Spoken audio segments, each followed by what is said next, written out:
to As Above So below with Sydney Rich. and the Psychic Yogi Keisha Lee.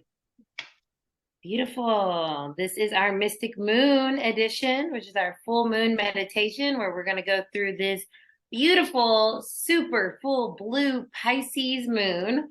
And we're going to have our cosmic chat, tarot collective reading, and then go into our energy read for the collective with Keisha. So, like we just mentioned, it is a super moon. Let's break that down first. Super moon means it's really close, really bright, really big. So this is one of the most powerful moons of this whole astrological season year. And so hopefully, not hopefully, just understanding that if you're feeling a lot, obviously Pisces energy, it's emotional. If you're feeling a lot, you should be.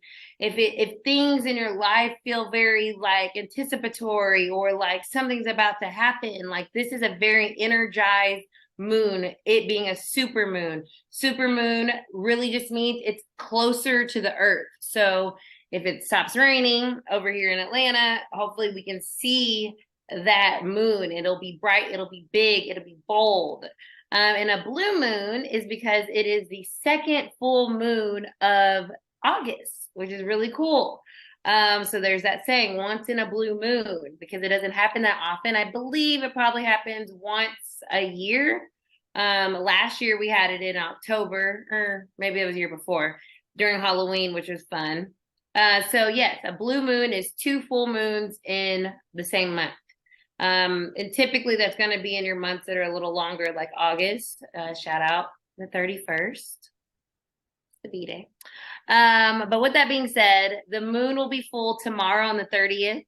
But of course, we're in that window. So now, tomorrow, Thursday, we're in that full moon energy.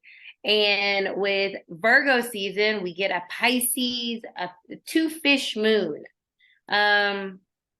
And I love this energy. I love this axis. Obviously, like I said, I'm biased, but I love this axis. I love this energy because it's very, I feel like it's the best of both worlds in a receptive manner. You get these earthy, grounded structure, nourishing, nurturing, still getting down to business. But then you have Pisces energy, which is dreamy and ethereal and expansive and has this feeling of like you can do anything and everything is at our fingertips.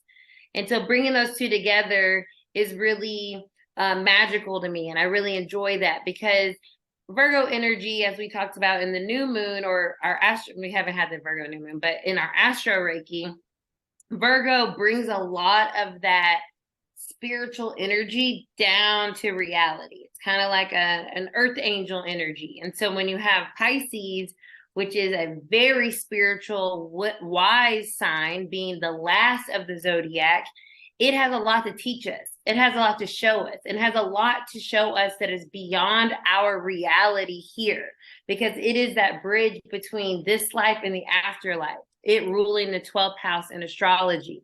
So Pisces energy is extremely powerful, as is Virgo, but in a way that seems a little bit more subtle because they are mutable signs. So you have this flexibility, you have this expansion that can happen with this energy that you may not get with a cardinal or fixed energy. It allows you to be a little bit more loose, a little bit more yourself, and feel okay with like figuring things out, right? Understanding things, coming to some type of place within yourself that feels authentic, but also flexible. You know, this is not a time to be like, this is what it is, period. This is the time to say, you know, this is how I'm feeling right now. This is what's true to me right now. And I'm going to honor that. And I'm going to make space for that. And I'm going to allow that to show me the way forward, show me where I'm going. And that's a lot of the energy that I'm picking up personally and in the collective is this sense of ascension. You know, these are both very spiritual signs. And we are always ascending. We're always evolving. And when we get in this cool season of transitioning from summer into fall, this moon is called the harvest moon. When you harvest something, it's time to like, okay, I planted these seeds. Now I'm seeing what has culminated from my efforts. And that's also what that big full moon energy shows us, a culmination. We did this, we did this, we did this. We've been doing the work. We've been present. We've been authentic. We've been real. We've been emotionally connected to our actions. And so when we get to this place in the year, it's like, okay, what has that yielded us? When we think of harvest, what has grown?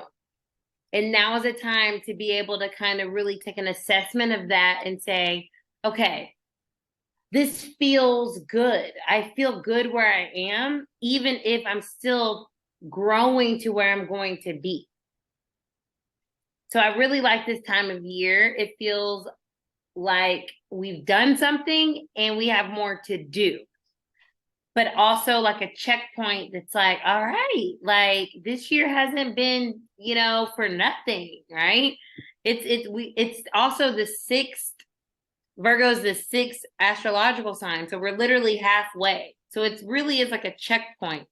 And when we get here, like I was speaking with Keisha, I feel like we're in a space collectively and independently of like a new foundation, a new way of viewing things, being, existing, loving, experiencing. And with that Virgo energy, it's like, okay, how can we make that into our routine or our foundation moving forward, but also be open to the changes and the flexibility of the rest of this year, right? With this mutable energy. And so I was using the analogy of something being laminated. So you make something, right? You make something. This is the base. This is the foundation. This is the structure. This is the organization. Very Virgo, right? You laminate that. And now you're like, okay, I can insert this aspect, this detail, this idea, this dream, this aspiration, this goal. But it has the ability for you to wipe that down and start anew or add something. But the base, the laminated portion of your foundation is kind of set. And it's in this space, like I started at the beginning, of feeling like we've ascended. We've reached a new spiritual space, a spiritual level. So you may be feeling less connected to your past self. As we know, we're always ever evolving. And so we get into these spaces of being like, you know what? That's just not me anymore. And you will know that. You will know when something doesn't resonate with you anymore, because it won't trigger you. It won't excite you. It'll feel very neutral. It'll be like, great, thumbs up, happy that that's going on over there, but I'm not really into that. And then you'll feel like a lot of times with ascension, there's a longing that is happening for what is next. So if you're feeling this energy of like, what's next? I'm ready for what's next. I genuinely feel that your soul is in alignment with where we are right now, with being in this space of mutable energy, of change, of understanding that there's more, and wanting and desiring more. And that's where Pisces comes in and says, hey, what are your dreams? What are your aspirations? And not cutting those off at the knee, but saying, go big, but also realize your new foundation that you're building that off of. It may be different. It may feel different than it did a few months ago or a month ago or even a week ago. But also it can change, right? Because that's okay. We have that marker that we can erase and write and erase and write again. But now we're at least at a place where we feel some solidity in who we are now, right? Moving forward. And so I'm really digging this energy. I think this full moon is going to be very impactful. It's going to be very big in what shapes the rest of this year astrologically and Germanically. I think it's the Germanic calendar. Don't quote me. But I do think that we are really in a space of exciting times. It's okay if it feels a little unsure of like what is coming next, but that's why Virgo season is followed up by Libra energy that lets us have that cardinal directional energy that says, and this is where we're going, and this is what's going to bring in the balance, and this is what's harmonizing everything that we've been working on over here, all our dreams that are renewed and reestablished and re-envisioned with this Pisces full moon. So I'm really digging it. It feels really good, but it feels really big. It feels really confusing. It feels a lot of feels. And that goes with that emotional energy of Pisces. So I hope everyone understands that if you are feeling lots of feels, you're in alignment. And let yourself kind of ebb and flow with that, just like the waters do. Just like the fish, they're trying to kind of show us both sides of things, how things kind of interact with each other and how we need to have that sounding board with the other side of ourselves. Being okay with feeling a sense of missing something or longing, like we've been talking about. That's okay. Like all the emotions that you're feeling right now, super valid, super aligned with this cool full moon. So I'm going to get into the collective tarot. Like I said, it is the Virgo season. The B-Day is on the 31st. So I'm using my favorite deck, which is the Zombie Tarot, which is interesting too, because it's got mutable energy in itself. If you're mutating from a human to a zombie, you're in a transitionary state. You know what I'm saying? So you might be 1 foot in, 1 foot out right now in your old life and new life, or your new ideas and your old ideas, or your new energy and your old energy. So the bottom of the deck is the World, which is really cool. The World is about culmination. The World is very full moon energy all day. And on YouTube, you can see that there's the world literally is on fire. And so there's this transformation that is happening, this change that we've been talking about with the mutable energy that is happening for us to start something new. Because after the world comes the Fool. We've got the Nine of Swords. This makes a lot of sense.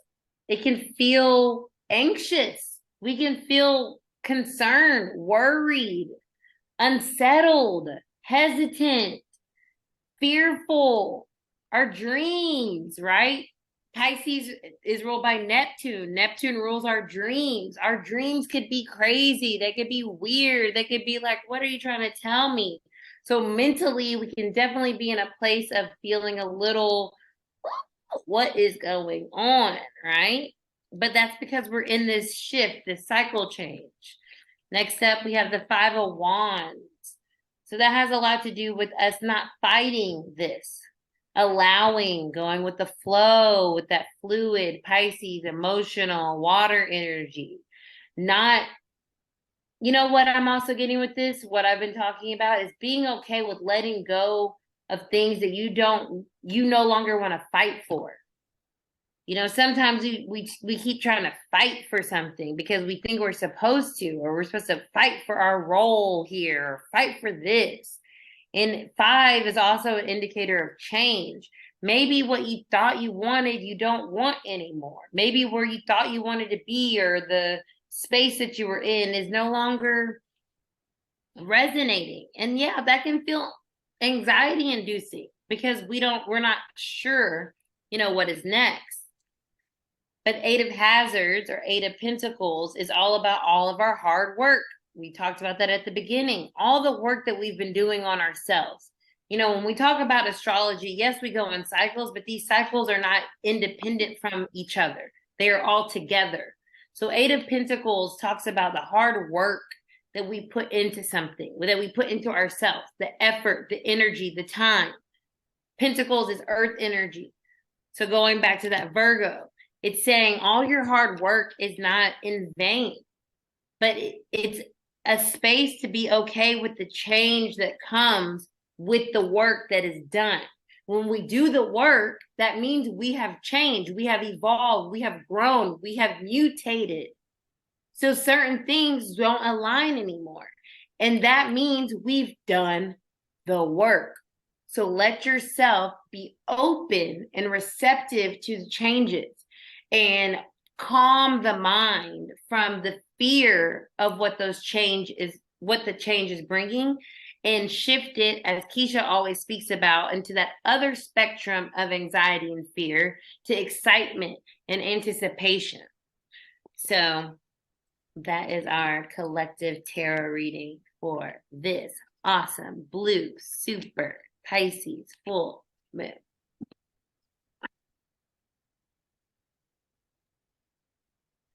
All right, hold on 1 second. I had an aha moment.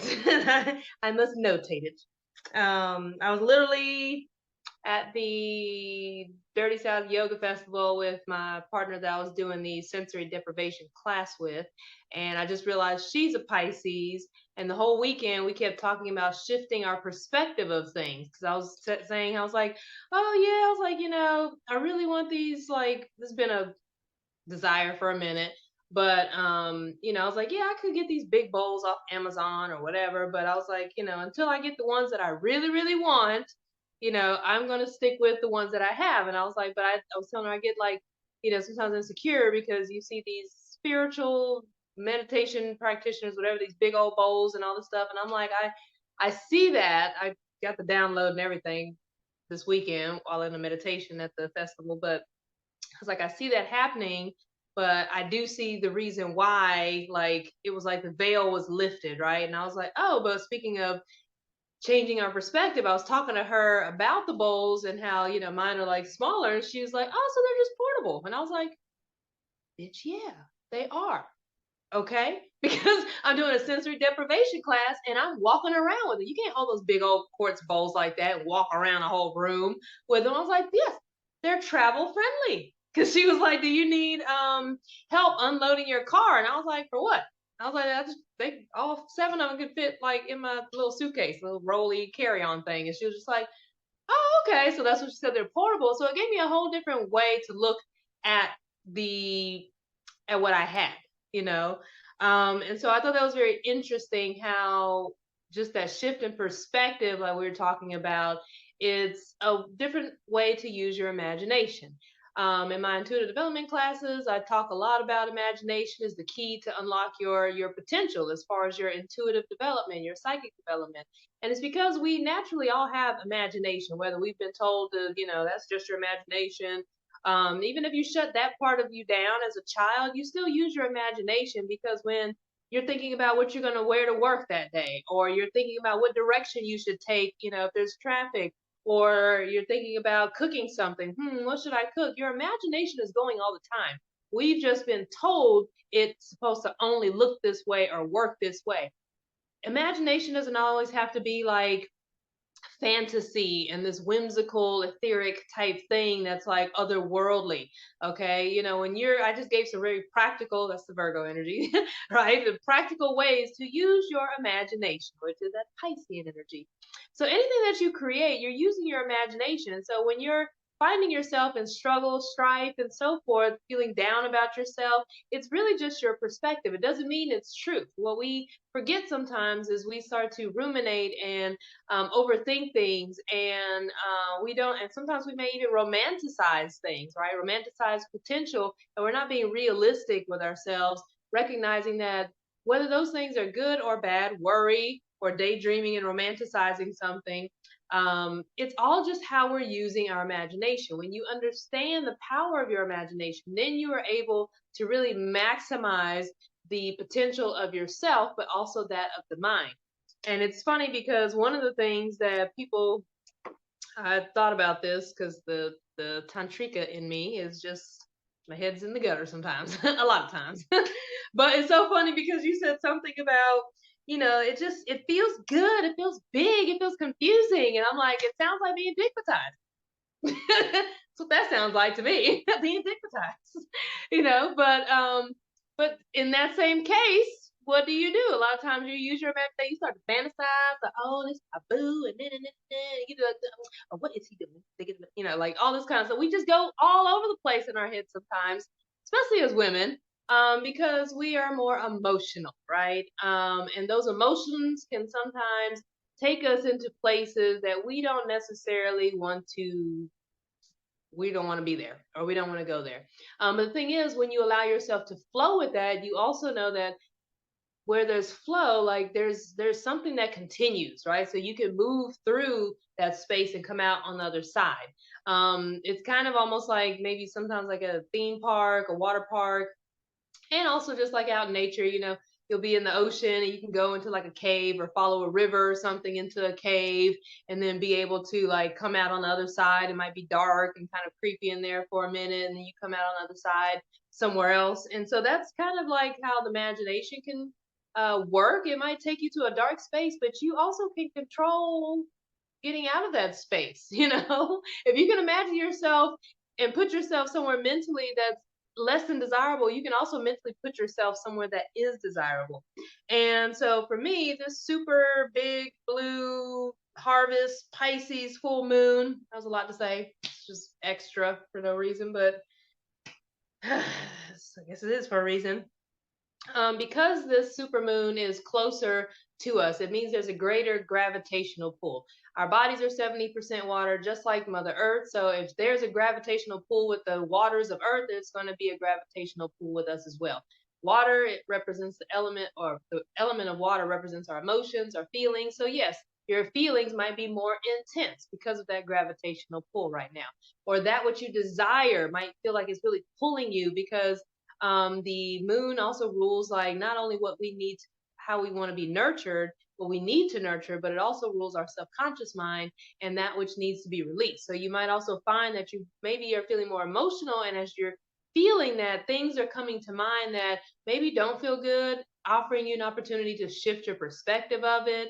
Or it could also be things that are being illuminated and looking at all the different ways you have reaped your harvest, how you are full. And it could also be both. Okay.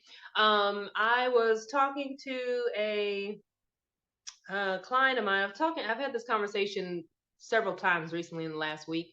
And so, but anyways, it's talking about like people where you feel like you're both. Like, I feel like I'm here. I know I need to do this, but I also feel called to do this, and I'm here, but I feel like I need to be there. And so, what is that space in between? Right? What is that space in between? Well, it's a space of opportunity for one, and it's a space of reflection. It's a space of empowerment. It's a space of whatever you want it to be. It's a space of discernment, a space of alchemy. All right, because that space that's in between, I'm just gonna make it real Virgo Piscean like. I see a lot of spiritual teachers talk about the third dimension realm and how we're ascending that and going into the fifth dimensional realm of higher consciousness and the new earth. So just say, because earth energy is third dimensional energy, just say that's Virgo over here, right? And then Piscean energy would be this etheric, higher consciousness level of energy over here, right? And the two get together, you have earth, you have water. Things get a little muddy. And when things get muddy, it can get a little murky, right? And you don't know when you're in that ebb and flow what's going to be pulled away and what's going to resurface, right? Kind of like the ocean, you see things, oh, where'd it go? And then it's like covered up and you don't know where it went in that ebb and flow. But in the ascension process, you have the third dimension, you have the fifth dimension. No one wants to talk about the fourth dimension. Like, to me, this is very logical. I'm just like, we're just gonna skip just the whole number, like a whole level. I understand timeline jumping and quantum jumping and that kind of stuff, but is that realistic? See, that's that Virgo part. Is that realistic? Is it practical? Can you just like jump, can you just jump, get out of college and be boom, CEO of something? No, you got to put the work in, right? You got to actually make things make sense. You have to plan. You have to strategize. You have to be able to say, okay, this is what's working, this isn't. How can I take this which isn't working as feedback and then analyze that, reassess things? We're in retrograde season. There's a lot of everything, recreate, reassess, reacquaint yourself, reconnect to something, readjust, all that. So with this season, to me, of Virgo, Pisces, full moon, and with all the retrogrades happening, it's actually an opportunity to slow down, right? Because Earth moves slowly, and then water, we prefer water depending on the situation, but when you think of calming waters, it's typically moving more slowly versus like Niagara Falls, overwhelming and overpowering. But it's one of those things where I just don't understand. Well, I know I'm talking about this fourth dimension because the third dimension feels heavy. It feels icky. It's like, ugh, okay. The fifth dimension is like, oh, we want to ascend into our I am presence and the Christ consciousness and the crystalline grid and stuff. Oh, how the hell are you gonna get there? How are you gonna get there? The fourth dimension. And the thing is, what happens is I notice as a spiritual person that to me the fourth dimension is the embodiment of as above, so below. Okay. So because what happens is you have this higher dimension consciousness. It's almost like your upper chakras, right? So you have your throat chakra, your third eye, and your crown. So pretend like this is your fifth. Pretend like your throat is your fifth dimension. The third eye, your sixth chakra is the sixth dimension. Seventh chakra here, the crown, is the seventh dimension. And then below you have your lower self, right? The more earthly based self, your human self, ego self, whatever. So you have the third chakra, that's third dimension, ego. That's what we got here, out here, shit. And then you have the second dimension, which is your the second chakra, the sacral chakra. It makes sense. The second dimension deals with the cellular level of things, the atomic level of things. So it would make sense in that area because you have sperm and egg. You need a microscope to see that kind of stuff. Okay. The first dimension is like the core foundation of Earth, right? And the first chakra is your core, your foundational chakra of your being. So tell me, in this ascension process, can you just skip the fourth chakra? No. We say that love is one of the strongest healing vibrations, one of the strongest powers there is. Love is transformative, right? Love can heal all things. All this stuff we talk about love, going from third to fifth dimension is literally like saying, I'm just going to jump from my third lower self chakra here and just go to my throat chakra and just completely forget that there's this space in between. No, you have to be able to transmute that lower self through love. You have to embrace that and love that lower aspect of yourself and bring it up to this level of consciousness through love. And also the same way down, you have to be able to love this lower aspect of yourself enough to know that it is worthy of receiving that higher consciousness, bringing that down through this space of love once again. So the fourth dimension is a space of not only opportunity and potential, it's a space of alchemy where you turn lead into gold. Okay, turn your pains into pleasure. Okay, when you learn to embody both, this is actually in Taoism and also in tantric teachings. When you embody all aspects of something, that is where wholeness is created. Think about it. The yin and yang symbol literally is like the logo for the fourth dimension. Okay, so whenever I have clients that come to me or I hear people saying, on social media or just out and about, like, yeah, like I know my purpose is, I know what my calling is, but I gotta go and freaking do this like accounting job tomorrow and I fucking hate it. And it's like, yeah, and people get so frustrated. That's also unfortunately, this is gonna get dark real quick, but my Scorpio Mercury, we're going there. But this is also why sometimes suicide rates are pretty high with spiritual aspirants, and you're just like, well, they're so this and that, like this spiritual leader or whatever, like killed herself and yada yada yada. Well, it's because guess what? We get so disconnected sometimes, thinking we're supposed to be here and we don't want to be here, and it creates even a bigger polarity. And next thing you know, it snaps, and we're disconnected from both ends. I find in working with clients and so forth that a lot of times people who do have suicidal tendencies, I've also been there, just to be honest, moment of transparency. Typically, it's when your crown chakra and your root chakra, the seventh and fourth, first dimensions of your being, are closed. And when they're closed, there's no connection. So now you're just sitting with all this shit in between, and it doesn't feel good. There's no flow above or below. The whole point is for there to be flow. When you are allowing yourself to be open both in crown and your root chakra, in those dimensions and everywhere in between, the energy, Spear was like, I heard that one because I accidentally hit this bowl, the third chakra bowl.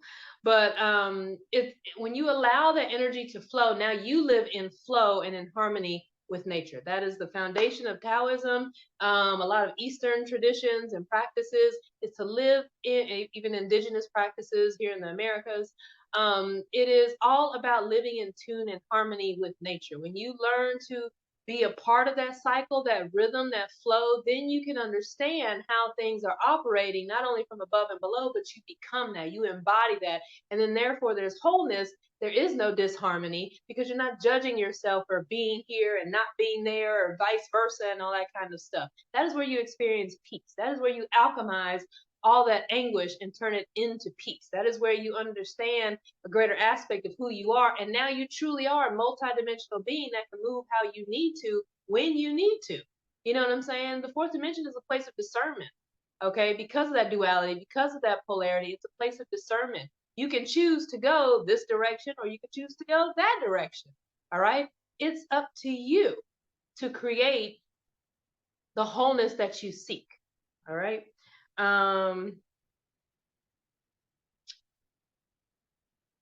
Yep, that's what I got. That's it.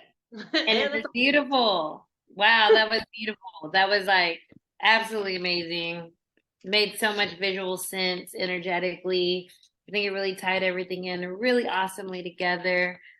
So thank you so much. If you guys are listening on the podcast, on Spotify or on Apple Music, tell the homies. If you're watching on YouTube, hey. And if you're part of our Patreon, we have a few of our members with us live right now. We appreciate y'all so much. Everyone can join our Patreon and get access to our exclusive meditations that we're about to get into right now. So with that being said, I hope you enjoyed this full super blue moon in Pisces, and we will see you next time.